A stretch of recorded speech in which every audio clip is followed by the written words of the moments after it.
जोहार नमस्कार। खबरें जो रहती हैं चर्चा में, खबरें जिस पर बातें होती रहती हैं, कुछ नवीनतम ताजा खास खबरों में से कुछ खबरों पर आइए नजर डालते हैं।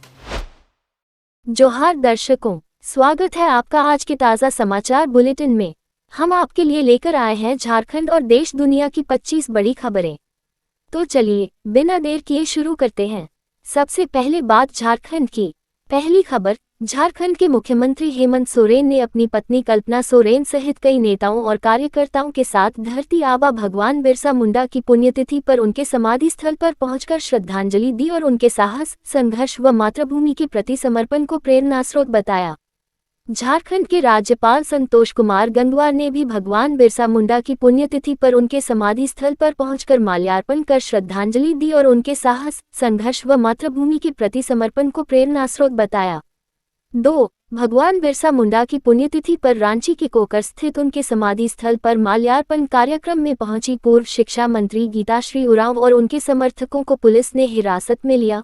वो मुख्यमंत्री हेमंत सोरेन को काला झंडा दिखाकर विरोध जताने पहुंची, मगर मौके पर तत्काल सुरक्षाकर्मियों ने स्थिति को संभाला। 3. रांची में सड़क चेकिंग के दौरान कुछ युवकों ने पुलिसकर्मियों से धक्का मुक्की और मारपीट की, जिसमें एक पुलिसकर्मी गंभीर रूप से घायल हो गया। इस दौरान पत्थरबाजी भी हुई, जिससे माहौल तनावपूर्ण हो गया। घटना के बाद आरोपी युवक मौके से फरार हो गए, जबकि पुलिस ने एक टेम्पो जब्त कर जांच शुरू कर दी।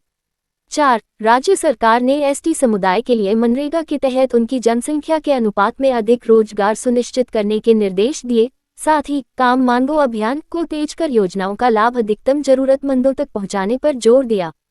5. बोकारो के पूर्व विधायक बिरची नारायण ने झारखंड के मुख्य निर्वाचन पदाधिकारी से आग्रह किया कि विधायक श्वेता सिंह की सदस्यता को संवैधानिक और कानूनी आधार पर रद्द किया जाए। 6. हाई कोर्ट ने प्रतिबंधित उग्रवादी संगठन टीएसपीसी के रीजनल कमांडर कोहराम को चतरा जिले के सदर थाना से जुड़े एक मामले में अन्य आरोपितों को मिली जमानत के आधार पर जमानत दे दी। 7. वित्त मंत्री राधा कृष्ण किशोर ने अनुसूचित जाति, जनजाति और अल्पसंख्यक समुदायों की सामाजिक आर्थिक स्थिति पर चिंता जताई, उन्हें सम्मानजनक जीवन देने की बात कही और 11 जून को रांची में उनके मुद्दों पर चर्चा के लिए बैठक आयोजित करने की घोषणा की। 8. हजारीबाग के ओपन जेल स्थित डिटेंशन सेंटर से 3 बांग्लादेशी नागरिक फरार हो गए, जिससे प्रशासन की सुरक्षा व्यवस्था पर गंभीर सवाल खड़े हो गए हैं और पुलिस तलाशी अभियान चला रही है। 9. लोहरदगा के सांसद सुखदेव भगत ने सरकारी आवास में पारंपरिक आदिवासी अनुष्ठान से गृह प्रवेश कर अपनी संस्कृति और परंपराओं को सम्मान देने का संदेश दिया। 10. जगन्नाथपुर मंदिर में 11 जून को भगवान जगन्नाथ की स्नान यात्रा होगी, जिसके लिए विशेष पूजा अर्चना, सुरक्षा व्यवस्था और श्रद्धालुओं के दर्शन व जलाभिषेक की तैयारियां चल रही हैं। 11. भारतीय जनता युवा मोर्चा के महानगर उपाध्यक्ष शशांक शेखर ने जमशेदपुर में ट्रैफिक पुलिस के दुर्व्यवहार और भ्रष्टाचार को लेकर चिंता जताई, एसएसपी को पत्र सौंपा और ई चालान प्रणाली व विशेष प्रशिक्षण की मांग की। 12. जामताड़ा के बुद्धडीह गांव में दिनदहाड़े अफसर अंसारी पर हमला कर 60,000 रुपये लूटे गए, जिसके बाद पुलिस ने 5 आरोपियों के खिलाफ एफआईआर दर्ज कर उनकी तलाश शुरू कर दी है। 13. झारखंड हाई कोर्ट में 11 जून को जेएमएम नेता ताला मरांडी की अग्रिम जमानत याचिका पर सुनवाई होगी, जिसमें 2021 के एक पुराने मामले में उनके खिलाफ आरोपों की जांच होगी। 14. कोडरमा के तिलैया थाना क्षेत्र में 26 वर्षीय आयुषी चावला का शव संदिग्ध परिस्थितियों में मिला, जहां पुलिस आत्महत्या या हत्या की जांच कर रही है और हर्ष सोनकर से पूछताछ जारी है।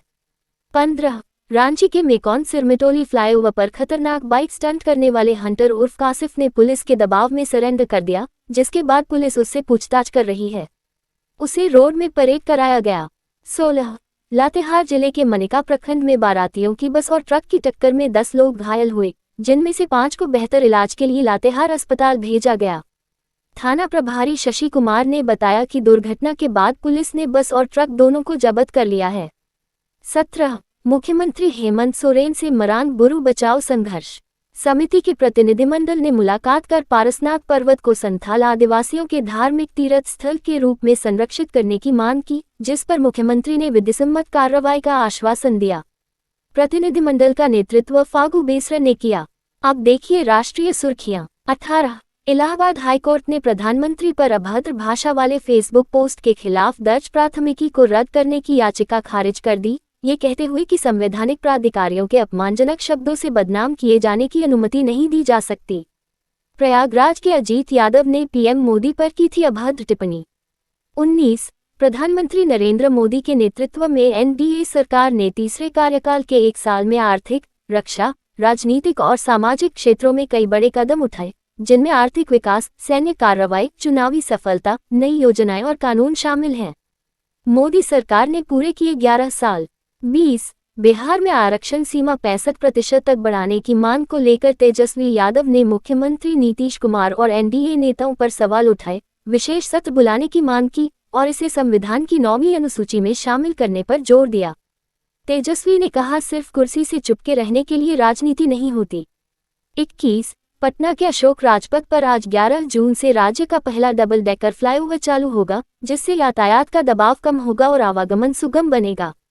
22 डीएनए एंटरटेनमेंट और रॉयल चैलेंजर्स स्पोर्ट ने हाई कोर्ट में याचिका दायर कर चिन्नास्वामी स्टेडियम के पास हुई भगदड़ मामले में दर्ज एफआईआर को रद्द करने की मांग की, दावा किया कि वे इसके लिए जिम्मेदार नहीं हैं। 23 बीसीसीआई ने आगामी टेस्ट मैचों के कार्यक्रम में बदलाव करते हुए दिल्ली में 10 अक्टूबर से वेस्टइंडीज के खिलाफ टेस्ट मैच तय किया।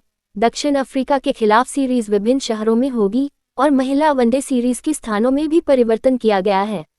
24 मुंब्रा रेलवे स्टेशन के पास भीड़भाड़ के कारण एक फास्ट लोकल ट्रेन से कई यात्री गिर गए, जिससे 5 लोगों की मौत हो गई और कई घायल हो गए, जबकि प्रशासन जांच में जुटा है। 25 मेघालय पुलिस ने इंदौर निवासी राजा रघुवंशी की हत्या की गुत्थी सुलझाते हुए उसकी पत्नी सोनम सहित 4 लोगों को गिरफ्तार किया, जिसमें सोनम को मुख्य साजिशकर्ता बताया गया है। मगर सोनम के माता-पिता के साथ उसके पति राजा रघुवंशी के माता-पिता ने भी कहा, ऐसा अविश्वसनीय, ऐसी हरकत करने वाली कभी नहीं लगी। अंत में रोजगार और अन्य खबरें। यूपीपीएससी भर्ती। उत्तर प्रदेश लोक सेवा आयोग ने 50 पदों पर भर्ती की अधिसूचना जारी की। आवेदन शुरू हो चुके हैं और चयन परीक्षा, इंटरव्यू और दस्तावेज सत्यापन के आधार पर होगा। भ्रष्टाचार पर कार्रवाई। वैशाली जिले के लालगंज में निगरानी टीम ने बीडीओ नीलम कुमारी को 20,000 रुपये रिश्वत लेते रंगे हाथ गिरफ्तार किया। ये थी आज की 25 बड़ी खबरें। अधिक अपडेट्स के लिए हमारे YouTube चैनल को सब्सक्राइब करें, फेसबुक पर फॉलो करें और लाइक व शेयर करें। अगले बुलेटिन तक जोहार और नमस्ते। तो कैसी लगी आपको हमारी ये खबर, ये हमें कमेंट बॉक्स में लिखकर ज़रूर से बताएं और ऐसे ही नवीनतम ताज़ा अपडेट्स, खास खबरों से रूबरू बने रहने के लिए बने रहें हमारे संग। कैमरा के पीछे से मेरा सहयोग कर रहे अजय महतो, आनंद चौहान और युगल किशोर भगत के साथ मैं यजत पिंटू रांची।